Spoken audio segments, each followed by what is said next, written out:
kalau misalnya seandainya kita berharap agar combating ya terkait tentang isu Islamofobia ini, harapannya ya tadi kita membuat media. Oleh karena itu saya mendorong juga kepada sobat ngalir ya agar kita kalau suatu saat kita punya kesempatan untuk membuat sebuah perusahaan media, maka ya tadi buatlah ataupun framing lah media yang betul-betul bisa dipertanggungjawabkan.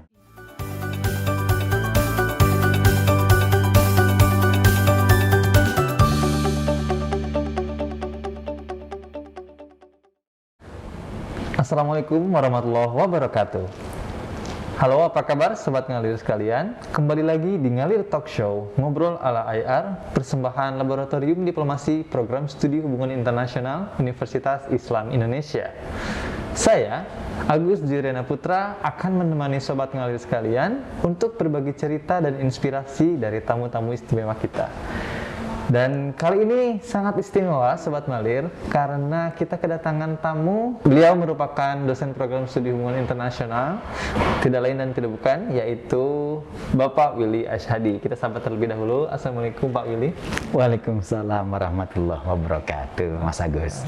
Apa kabarnya Bapak? Alhamdulillah saya sehat. Mas Agus gimana kabarnya? Alhamdulillah Bapak, saya baik. Ya, terima kasih Bapak sudah bertanya. Baik Sobat Ngalir, tema kita kali ini membahas mengenai Islamofobia, tapi kita akan spesifik membahas mengenai hope for combating Islamofobia atau harapan dalam melawan Islamofobia melalui shaping public opinion through media digitalization atau melalui digitalisasi media. Tema kali ini cukup spesial, atau mungkin saya harus bilang sangat spesial, karena kita akan membahas tentang Islamofobia. Namun tenang dulu Sobat Ngalir, walaupun pertanyaan ataupun diskusi ini pernah dibahas, kita akan lebih spesifik mendiskusikan mengenai bagaimana kita melawan Islamofobia. Apakah ada harapan dengan adanya Islamofobia? Kita akan gali pertanyaan-pertanyaan ini bersama narasumber spesial kita. Baik, berbicara mengenai Islamofobia, Bapak, banyak sekali yang berpikiran tentang Islam itu sebagai agama yang cinta teror. Mungkin karena banyaknya isu yang merujuk pada Islam sebagai, ketika ada terorisme biasanya dikaitkan dengan Islam. Nah, namun saya berdasarkan data yang saya temukan bahwa adanya Islamofobia ini ternyata diakibatkan dengan adanya media, peran media yang cukup besar. Menurut Bapak, apa pendapat Bapak dalam hal ini? Ya, baik. Terima kasih Mas Agus. Yang pertama mungkin saya izin menyapa sahabat ngalir dimanapun berada. Assalamualaikum semuanya. Baik, ini kita berbicara tentang isu Islamofobia. Meskipun tadi Mas Agus sudah menyebut di episode ngalir beberapa waktu yang lalu sudah pernah dibahas, tapi saya menganalisis isu Islamofobia tetap hot untuk dibahas. Baik, setuju. Baik. Karena nanti ini salah satu faktornya kenapa Islam itu menarik, khususnya dikaitkan dengan Islamofobia. Karena menurut analisa saya, salah satu faktor kenapa isu Islamofobia selalu di-up, karena itu ada industrialisasi. Nah, kemudian saya melanjutkan pertanyaan dari Mas Agus. Apakah ada peran ataupun kontribusi dari media untuk memblow up ataupun mensoundingkan isu Islamofobia? Saya jawabnya dengan tegas, sangat besar perannya. Jadi kita tidak bisa mengelak, tidak bisa menafikan bahwasanya yang membuat isu Islamofobia semakin booming adalah salah satunya adalah peran media. Terlebih lagi media dari hari ke hari, dari bulan ke bulan, sampai dari hari tahun ke tahun itu semakin canggih teknologinya. Makanya ada digitalisasi. Semua masyarakat global bisa mengakses dengan smartphone mereka. Nah, makanya kalau pertanyaannya apakah peran media sangat signifikan memblow up ataupun membumingkan isu Islamofobia bagi umat Islam? Saya menjawab dengan tegas, sangat besar. Baik Pak Willy, terima kasih untuk jawabannya. Menarik sekali karena saya sangat setuju dengan apa yang Pak Willy sampaikan mengenai besarnya peran media dalam membuat Islamofobia ini terus menjadi hangat dan terus menjadi isu yang penting untuk dibicarakan. Sampai sekarang mungkin kita akan membahas mengenai cara mengatasinya. Peran media yang besar ini mungkin tidak hanya diakibatkan oleh media sendiri mungkin ya Pak, tapi diakibatkan oleh mereka yang mendengarkan media ini, kurangnya mereka untuk maksud saya kurangnya masyarakat internasional atau masyarakat global yang memfilter informasi yang didapatkan dari media juga ikut berkontribusi untuk mempertahankan adanya isu Islamofobia ini. Dengan adanya fakta tersebut, saya sedikit tertarik untuk membicarakan mengenai ada gak sih Pak harapan gitu bagi kita sebagai umat Islam ataupun bagi umat Islam atau masyarakat global yang juga tidak mempercayai atau tidak menolak Islamofobia, apakah dengan adanya digitalisasi media ini Islamofobia bisa dilawan gitu? Karena sebenarnya kan media bisa membuat Islamofobia naik, tapi apakah media itu bisa membuat Islamofobia juga menurun gitu Pak? Oke, baik. Nah jadi begini Mas Agus, kita tidak bisa mengelak perkembangan dan kemajuan teknologi, baik. Termasuk juga teknologi digital. Nah oleh karena itu kita sebagai masyarakat global, saya mungkin bisa mengambil 3 hal lah ketika kita mendapat informasi terkait tentang isu Islamofobia. Yang pertama, ya tadi kita harus sebagai masyarakat ketika mendapat sebuah informasi, kita harus telaah terlebih dahulu informasi tersebut. Misalnya World Trade Center, siapa pelakunya? Nah diduga adalah Osama bin Laden. Nah, kemudian faktor apa yang melatar belakangi peristiwa pengeboman tersebut? Nah, terkadang begini juga. Nah, jadi memang kita harus memberikan edukasi kepada masyarakat. Karena saya melihat masyarakat internasional, bahkan masyarakat Indonesia, tidak sedikit mereka ketika mendapat informasi terkait tentang Islamofobia, mereka terima mentah-mentah. Iya, betul. Nah, bahkan yang ironinya lagi Mas Agus, bahkan mengamini dalam artian benar apa yang dikatakan media. Nah, padahal kalau kita berbicara media, ini kan harus kita saring. Iya, betul. Karena yang namanya media ya, ada istilah dalam dunia permediaan, good news is bad news. Nah, jadi ini lagi-lagi ada komersilisasi. Jadi sebuah media yang baik adalah yang tidak baik. Nah, makanya saya kira isu Islamofobia itu bisa menjadi salah satu isu yang bisa menghasilkan. Maksud saya adalah dikomersialisasikan. Nah, oleh karena itu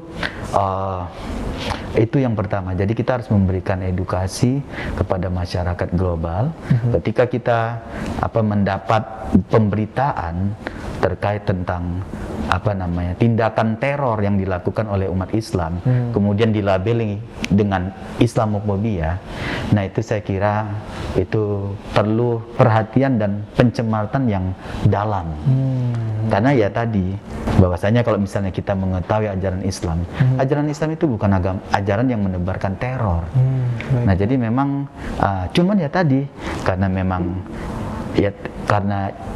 memang isu Islam ini sangat menarik ketika diangkat di dunia internasional. Bahkan yang menarik lagi, di beberapa negara Eropa, bahkan di Amerika, ketika mereka berkampanye menjadi salah satu kandidat presiden, salah satu isu yang mereka bawa adalah isu Islamofobia. Masih ingat di dalam benakan kita Donald Trump bagaimana beberapa tahun yang lalu, nanti kalau saya terpilih menjadi presiden of Amerika, apa katanya? Saya tidak akan memberikan ruang bagi Islam di Amerika. Nah, jadi itu yang pertama, mengedukasi. Kemudian yang selanjutnya, nah ketika kita mendapat sebuah isu Islamofobia, ya, maka kita harus tanya kepada ahlinya. Nah, sekarang ini kita heran. Orang bertanya terkait tentang Islam bukan kepada ahlinya. Nah dulu Bapak sedikit cerita ya Mas Agus ya. Mas Agus pernah dengar istilah orientalis. Orientalis. Ada istilah orientalis dan oksidentalis. Orientalis itu adalah orang yang memang betul-betul ingin mengetahui Islam, tapi tujuannya adalah untuk menggeruti Islam, mencari kelemahan. Oke, baik. Nah itulah orientalis. Nah jadi dia pelajari Islam untuk melemahkannya. Saya harus sampaikan itu kepada teman-teman Sohib Ngalir. Ini based on fact, fakta. Saya mungkin bisa menyebut beberapa tokoh daripada orientalis. Mungkin ya dulu ada namanya Edward William Said. Edward William Said, seorang orientalis dari Amerika. Dia mempelajari tentang ketimuran, tentang Islam, tapi beliau memojokkan dan mendiskreditkan Islam. Bahkan jauh sebelum itu, yang menggunakan ataupun yang mempopulerkan istilah Islamofobia itu adalah seorang tokoh dari Prancis. Namanya Ernest, nanti bisa di googling. Dia seorang orientalis, mempelajari Islam secara komprehensif. Tapi ya, ketika saya baca profilnya, di akhir hidupnya, dia karena sering mengkaji ajaran agama Islam, dia mendapat petunjuk malah, mendapat hidayah, akhirnya embrace to Islam. Namanya Ernest, sehingga kalau nggak salah nama lengkapnya jadi nama Islamnya saya lupa. Nah jadi itulah. Nah yang paling belakangan ini seorang orientalis yang barangkali bisa menjadi apa namanya diskusi kita. Ada nama tokoh juga yang menurut saya Mas Agus, dia itu apa ya, berbicara Islam, tapi dia bukan seorang beragama Islam, tapi memang dia meneliti tentang Islam. Namanya adalah Robert Spencer. Awal Februari tahun 2022 kemarin, awal Februari, dia diskusi dengan beberapa tokoh di India secara Zoom tentunya ya. Apa dia kata? Dia nulis, tulisannya itu adalah terkait tentang apa namanya pendiskreditan terhadap Nabi Muhammad. Nah beliau mengatakan dengan isu Islamofobia, Nabi Muhammad merupakan tidak friendly dengan wanita. Kenapa? Karena dia mengatakan, Robert Spencer mengatakan, nah, Nabi Muhammad menikahi wanita di usia 9 tahun. Terus kemudian Nabi suka perang. Nah jadi inilah yang digaungkan, sehingga isu ini di-up menjadi isu Islamofobia.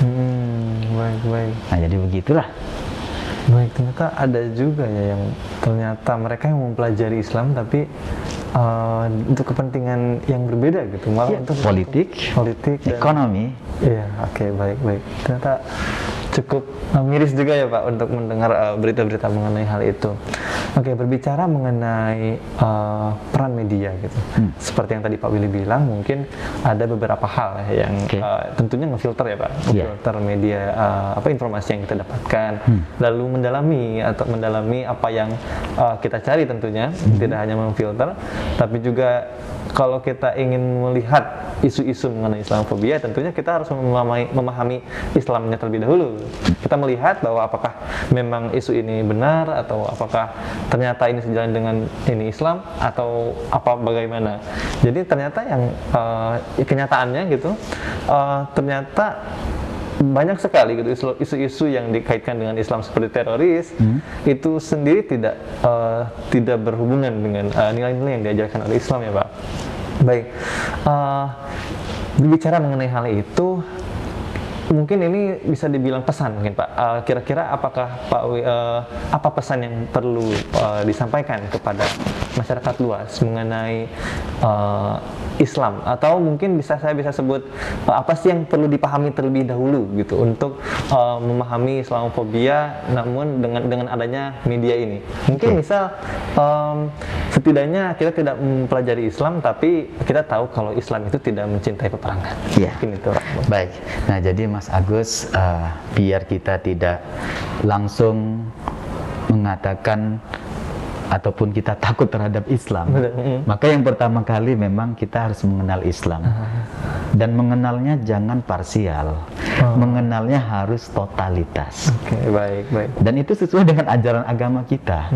Bahkan jangankan agama kita, setiap sesuatu yang kita pelajari, instruksinya setengah-setengah harus atau total. Harus total, begitu. Apalagi dengan agama. Iya, betul. Jangan nanggung-nanggung. Maka kita harus mempelajari agama ini secara total. Jangan parsial. Makanya pelajari Islam secara komprehensif. Apalagi di zaman sekarang dengan adanya media, teknologi, kita tinggal googling. Nanti, tapi memang sebaiknya belajar sesuatu itu harus ada guru. Apalagi belajar tentang pedoman hidup. Agama itu kan pedoman hidup. Nah, maka kalau misalnya kita belajar sesuatu itu harus ada guru. Maka ketika kita sudah belajar, belajarlah secara totalitas, komprehensif. Ini relevan. Kalau misalnya saya boleh mengutip ayat di dalam Al-Quran, sumber utama orang yang beragama Islam itu Al-Quran kan. Apa kata Allah di dalam Al-Quran? Udkhulu fisilmi kafah. Kalau kamu belajar Islam, belajarlah dengan total. Ini sekaligus isyarat bagi kita semua, mempelajari sesuatu itu harus total. Nah, sehingga ketika kita sudah memahami secara komprehensif, maka niscaya kita bisa menepis dan mensoundingkan bahwasanya Islamofobia itu merupakan produk dari politik dan ekonomi.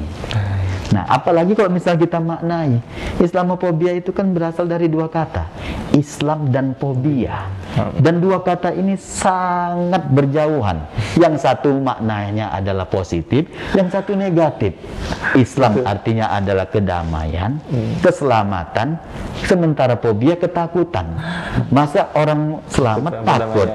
Orang dikasih kedamaian takut. Nah, jadi memang yang hebat menurut saya yang menggagas isu Islamofobia ini. Nah, kita sebagai orang, sebagai masyarakat global ya, ataupun global citizenship, ya kita harus, ya tadi, gimana biar kita nggak terkecoh dengan isu Islamofobia. Maka tidak ada tawaran kecuali kita harus mempelajarinya secara komprehensif. Ya nggak mesti semalam suntuk, tapi step by step dan melakukannya secara kontinu. Kemudian yang selanjutnya, yang ironinya lagi Mas Agus menurut saya, sekarang isu Islamofobia, kalau kita pahami kan Islamofobia itu kan orang Barat ataupun non-Islam takut terhadap Islam. Sekarang yang saya khawatirkan adalah Islamofobia terhadap Muslim itu sendiri. Wah, miris. Jadi saya beragama Islam takut terhadap orang yang beragama Islam. Ada orang yang pakai jilbab, saya takut. Waduh. Ada yang pakai cadar, saya takut. Ada yang pakai tas, saya takut. Ada yang celananya cingkrang, saya takut. Ada yang berjenggot, jangan-jangan radikal. Nah, jadi memang, dan inilah yang diframingkan. Nah, saya harus sampaikan, ini berdasarkan fakta, realitas beberapa tahun belakangan ini, ya kita sama-sama melalui media kita lihat kan, di situ media berperan menshooting, memframing, menyampaikan informasi. Ada orang pakai celana, mohon maaf, apa ya istilahnya, saya nggak ngerti istilahnya itu, gantung atau apa, berjenggot dibilang radikal. Wah, ini, nah ini saya kira, nah kita sebagai masyarakat awam melihat itu jangan langsung terima, terima 100%. Nah, kita harus kita filter. Nah makanya jadi memang, nah ini menurut saya yang perlu kita edukasi kepada masyarakat. Semisal nanti suatu saat Mas Agus punya teman dari luar negeri, kita harus sampaikan. Nah, misalnya, kenapa berjenggot misalnya? Ya itu memang ajaran agama Islam kan harus berjenggot. Nah, kenapa harus ke masjid? Ya karena ajaran Islam mengajarkan kita ke masjid. Ya, betul. Makanya tadi kembali lagi tadi, pelajari Islam secara total. Nah, bahkan kita harus malu juga ya, tidak sedikit mereka dari Barat mempelajari Islam. Nah, cuman tidak sedikit dari mereka tujuan mempelajari Islam untuk memojokkan dan mendiskreditkan agama Islam itu sendiri. Nah, oleh karena itu saya, Mas Agus terus terang, saya terkait tentang isu Islamofobia, saya memprediksi dan menganalisis, kayaknya isu ini selalu akan di-up.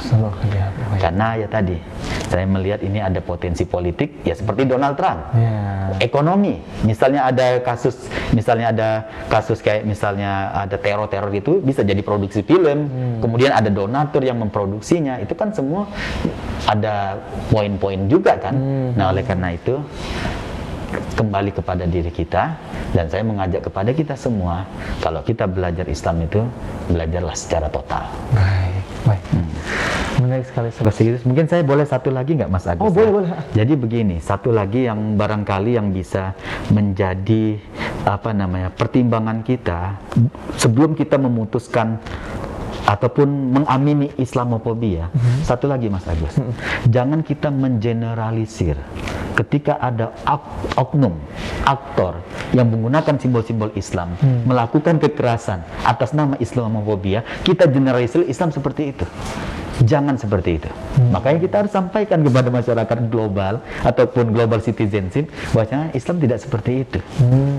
Nah, bukankah sebaliknya ketika ada orang, mohon maaf, yang tidak beragama Islam melakukan kekerasan, cobalah kita tanda tanya besar. Kira-kira agamanya yang disorot atau orangnya yang disorot? Contoh peristiwa beberapa tahun yang lalu, tragedi penembakan di Swaziland ya, yang penembakan New Zealand. Iya, New Zealand. Iya. Masih ingat ya? Iya.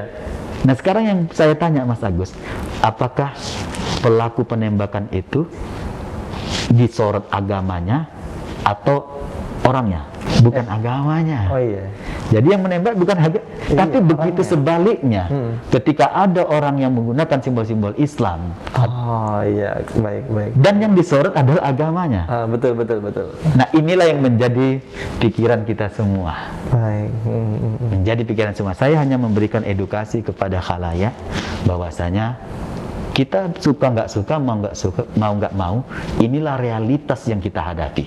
Makanya tadi di awal saya katakan, isu Islamofobia selalu di-up, terlebih lagi lewat peran media yang dari hari ke hari media ini semakin canggih dengan program digitalisasi. Semua bisa mengakses. Baik. Sangat menarik Sobat Ngalir. Saya sedikit tertarik dengan poin yang tadi terakhir Pak Willy sampaikan bahwa isu Islamofobia itu tidak akan pernah berakhir, atau mungkin tidak akan selalu hangat, mungkin lebih tepatnya, bukan tidak pernah berakhir. Karena seperti yang tadi juga Pak Willy telah sebutkan bahwa salah satu kasus yang pernah terjadi di Selandia Baru beberapa tahun ke belakang, bahwa ketika ada terjadinya penembakan, namun tidak membawa atribut atau tidak membawa atribut Islam, itu selalu dikaitkan dengan penembaknya sendiri. Selalu dikaitkan dengan penembaknya sendiri. Namun di satu sisi terkadang ada juga penembakan yang mungkin selalu dikaitkan dengan Islam gitu, ketika membawa atribut Islam. Nah, Pak Willy menyampaikan juga, kalau boleh saya simpulkan sedikit, Pak Willy menyampaikan juga bahwa tidak perlunya atau tidak wajarnya untuk menggeneralisir semuanya gitu. Ketika bisa saja atribut Islam ini digunakan oleh orang-orang yang hanya untuk menjatuhkan Islam ya Pak. Jadi mereka menggunakan atribut ini dan mereka mencoba untuk membuat media ini percaya bahwa yang melakukan ini adalah Islam, dan ini juga bisa berbahaya tentunya kan bagi masyarakat yang mungkin tidak mengenal Islam itu sendiri. Dan juga tadi seperti yang Pak Willy bilang bahwa tentunya untuk bisa memahami lebih dalam mengenai isu Islamofobia, jalan yang paling aman adalah untuk memahami Islam secara keseluruhan. Nah, ini menjadi salah satu poin yang penting.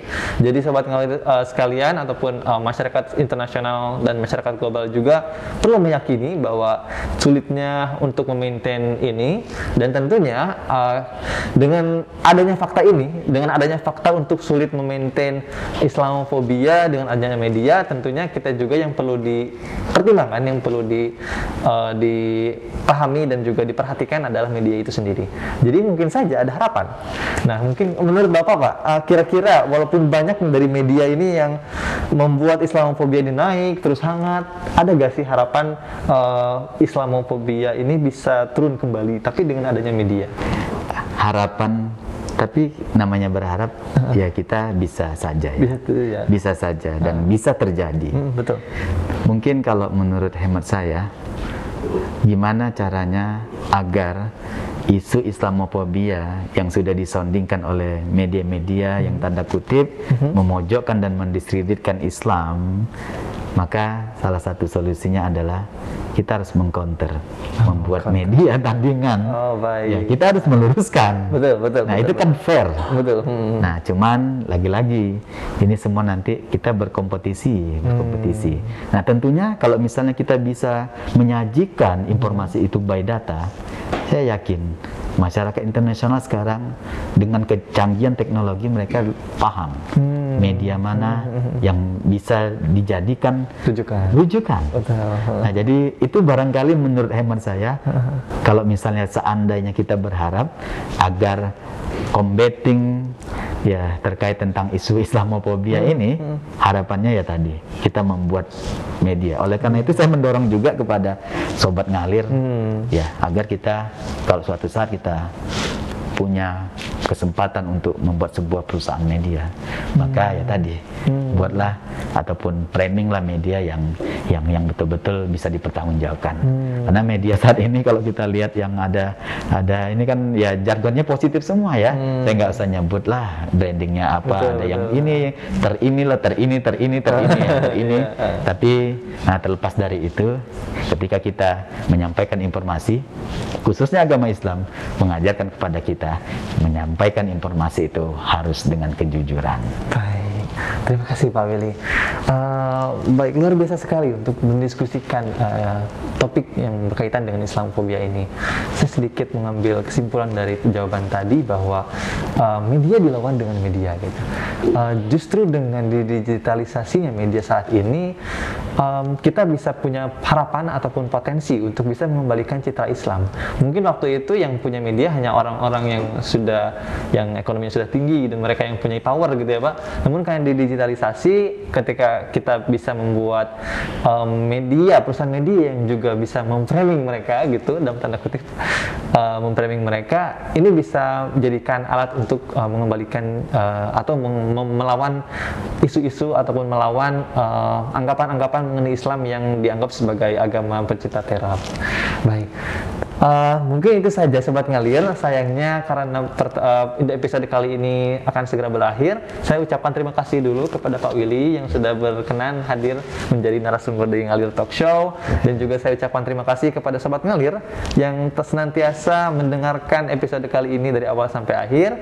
Dan jangan lupa dukung terus channel ini dengan like dan juga share channel YouTube HUWI, dan subscribe juga apabila ingin mendengarkan episode-episode Ngalir selanjutnya yang tidak kalah menarik dengan episode kita kali ini. Saya Agus Dana Putra, mohon undur diri. Assalamualaikum warahmatullahi wabarakatuh.